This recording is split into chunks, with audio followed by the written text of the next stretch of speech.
اعوذ باللہ من الشیطان الرجیم بسم اللہ الرحمن الرحیم۔ سورہ مبارکہ البقرہ میں پروردگار متعال ارشاد فرماتا ہے، بسم اللہ الرحمن الرحیم، الف لام میم ذالک الکتاب لا ریب فیہ۔ الف لام میم یہ حروف مقطعات ہیں اور ان کا مطلب اللہ وہ جانتا ہے جس نے قرآن اتارا ہے یا وہ جانتا ہے کہ جس پر قرآن اترا ہے۔ یعنی حروف مقطعات کا مطلب کوئی نہیں جانتا، یہ اللہ کے رازوں میں سے ایک راز ہے۔ تو وہ جو فرمائی ہے یہ خدا کے راز میں سے ایک راز ہے، لہٰذا اس کا مطلب خدا جانتا ہے یا اللہ کے نبی جانتے ہیں یا امام جانتے ہیں۔ ہم نہیں جانتے کہ الف لام میم کا کیا مطلب ہے، اور یہ بات میں اس لیے کہہ رہا ہوں کیونکہ اکثر ہمارے ہاں یہ بات کہی جاتی ہے، ہمارے ہاں یہ بات اکثر ممبر پہ کہی جاتی ہے کہ الف لام میم کا یہ مطلب ہے، کوئی کہہ رہا ہوتا ہے یہ مطلب ہے، کوئی کہہ رہا ہوتا ہے یہ وہ مطلب۔ تو وہ جو فرما رہے ہیں یہ سارا پیٹ کا چکر ہے اور کچھ نہیں۔ الف لام میم جو ہے یہ حروف مقطعات ہیں اور ان کا مطلب خدا اور خدا کے رسول کے علاوہ کوئی نہیں جانتا۔ اگلی آیت میں پروردگار متعال فرماتا ہے، ذالک الکتاب لا ریب فیہ، یہ جو کتاب ہے نا اس میں کوئی شک کی گنجائش نہیں ہے، کوئی شک نہیں ہے، کوئی شبہ نہیں ہے۔ یہ مت سمجھنا کہ کوئی شک والی بات ہے، یا قرآن میں یاد رکھنا کہ رائی کے دانے کے برابر بھی کوئی شک نہیں ہے۔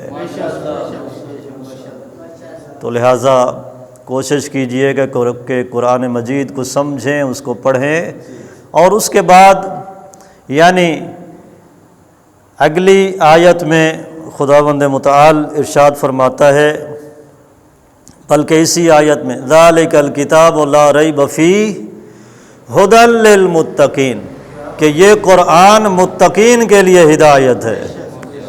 یعنی یہ قرآن سب کے لیے ہدایت نہیں ہے۔ اب دیکھیں اللہ سب کو ہدایت کرتا ہے، یہ ایسے ہی ہے نا، اللہ کا قرآن بھی سب کو ہدایت کرتا ہے، مگر اس قرآن سے ہدایت وہ لیتے ہیں جو متقی ہوتے ہیں۔ نعرہ تکبیر، نعرہ رسالت، نعرہ حیدری۔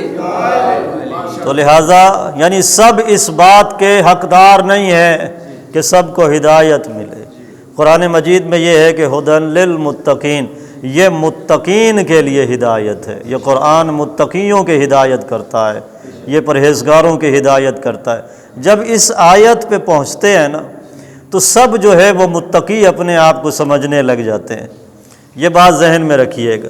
کوئی کہے گا میں بھی متقی ہوں، توجہ فرما رہے ہیں، مسلمانوں کے جتنے بھی لوگ ہیں یا جتنے بھی جو ہے وہ فرقے ہیں، سب اگر اس بات پہ متفق ہو جائیں، اب وہ سب اپنے آپ کو کہہ رہے ہوں کہ ہم متقی ہیں، ہم متقی ہیں، ہم متقی ہیں، آگے قرآن نے خود اس بات کا فیصلہ کر دیا ہے۔ قرآن خود بتاتا ہے کہ متقی ہیں کون۔ یعنی لڑنا نہیں، جھگڑنا نہیں، کوئی اختلاف والی بات نہیں۔ قرآن مجید میں خود جو ہے وہ پروردگار متعال فرماتا ہے کہ ہم بتائیں گے متقی کون ہے۔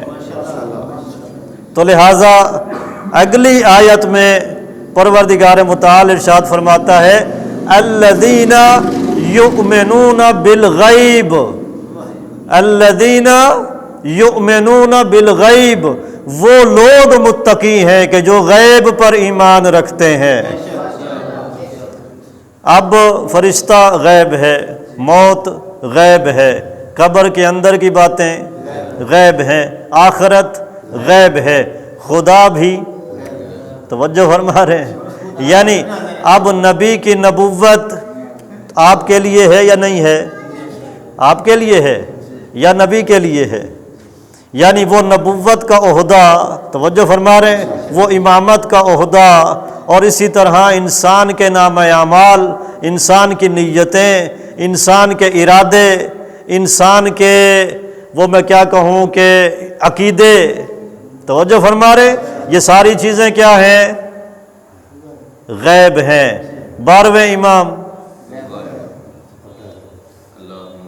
توجہ فرما رہے ہیں، یعنی مومن وہ ہوتا ہے، متقی وہ ہوتا ہے کہ سب سے پہلی نشانی کہ وہ غیب پر ایمان رکھتا ہے۔ مومن کی پہلی نشانی یہ ہے، اور دوسری نشانی، متقی کی دوسری نشانی اسی آیت میں پروردگار متعال ارشاد فرماتا ہے وَيُقِيمُونَ الصَّلَاةَ، وہ نماز کو قائم کرنے والے ہوتے ہیں۔ یعنی متقی کی دوسری نشانی کہ وہ نماز قائم کرنے والے ہوتے ہیں۔ وَمِمَّا رَزَقْنَاهُمْ يُنْفِقُونَ، اور وہ کہ جو اللہ نے انہیں جو بھی بطور رزق عطا کیا ہے وہ اس میں سے خرچ کرنے والے ہوتے ہیں۔ 3 باتیں ہو گئیں، غیب پر ایمان، نماز اور خرچ کرنا۔ غیب پر ایمان، نماز اور خرچ کرنا۔ یاد رکھیں کہ جہاں تک تعلق نماز کا آتا ہے نا، نماز کا، تو اکثر میں آپ کی خدمت میں یہ عرض کرتا رہتا ہوں کہ کربلا یاد رہی، توجہ فرما رہے ہیں، کربلا یاد رہی، مدینہ چھوڑنا یاد رہا، حج کا نہ پڑھنا یاد رہا، احرام توڑنا یاد رہا، امام کا سفر یاد رہا، سادات کی غربت یاد رہی، ہاں جی، کوفہ نہ جانا یاد رہا، کربلا میں خیمے لگانے یاد رہے، خیمے اکھاڑنے یاد رہے، پانی بند ہونا یاد رہا، علی اکبر کی جوانی یاد رہی، عباس کے بازو یاد رہے، قاسم کے ٹکڑے یاد رہے، زینب کی چادر یاد رہی، حسین کا سجدہ بھول گئے، سب کچھ یاد رہا۔ توجہ ہے،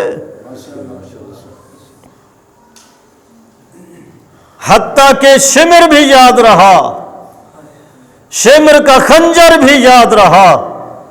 اگر یہ قوم بھولی ہے تو حسین کا سجدہ بھولی ہے، سجدہ بھول گئے۔ یہ کیا بات ہے کہ لوگ نماز سے دور ہیں؟ کس وجہ سے دور ہیں؟ کیا ہے ان کے ذہنوں میں؟ یاد رکھیں میرے 12ویں آقا امام زمان علیہ السلام، امام ارشاد فرماتے ہیں کہ میرا سلام ہو ان بیویوں پر، میرا سلام ہو ان مستورات پر کہ جو اونٹ کی پشت پر سجدے کیا کرتی تھیں، جو اونٹ کی پشت پہ سجدے کیا کرتی تھی۔ ہاتھوں کو ہاتھ تو تھے پابند رسن، ہاں، جب ان کو کہا جاتا تھا کہ قافلے کو روکا جائے، ہم نے نماز کا ٹائم ہے، نماز پڑھنی ہے، ہم نے نماز پڑھنی ہے، تو یہ کہتے تھے کہ یزید کا حکم ہے، ہم نے جلدی جانا ہے، تو مجبوراً اونٹ کی پشت پہ سیدانیوں کو نماز پڑھنی پڑتی تھی، مجبوراً اونٹ کی پشت پہ سجدہ کرنا پڑتا تھا۔ اور 12ویں آقا پردہ غیب میں اس بات کو یاد کرتے ہیں اور فرماتے ہیں میرا سلام ہو ان بیویوں پر کہ جو اونٹ کی پشت پہ سجدے کیا کرتی تھی۔ اور یاد رکھنا مولا سجاد علیہ السلام جب بازار میں ان کو دھکا لگتا تھا اور وہ امام جو ہے وہ زمین پر گر جاتے تھے، اور جیسے ہی پیشانی خاک پہ لگتی تھی نا، فوراً امام کی زبان اطہر سے نکلتا تھا السلام علیک یا ابا عبداللہ، اور اس کے بعد فرماتے تھے سبحان ربی الاعلی وبحمدہ، سبحان ربی الاعلی وبحمدہ، اور جب سر سجدے سے اٹھاتے اور فرماتے پروردگارا مجھے معاف کرنا، سجاد کو اب موقع ملا ہے تیرا سجدہ کرنے کا۔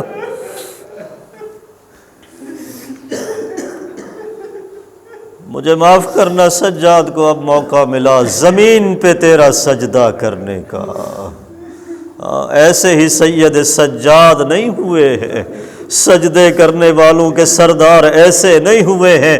فراوانی کے وقت وطن میں سجدے کرنا، مسجدوں میں سجدے کرنا اور بات ہے، اور سادان سیدانیوں کے ننگے سر جب بازار میں سجاد نے دیکھے، بازار میں نماز کا وقت ہوا اور اتنے میں امام نے سجدہ کیا، یہ سجدہ اور ہے، یہ سجدہ اور ہے۔ یعنی ہمیں سب کچھ یاد رہتا ہے، سب کچھ یاد رہتا ہے، بھول جاتی ہے تو صرف نماز۔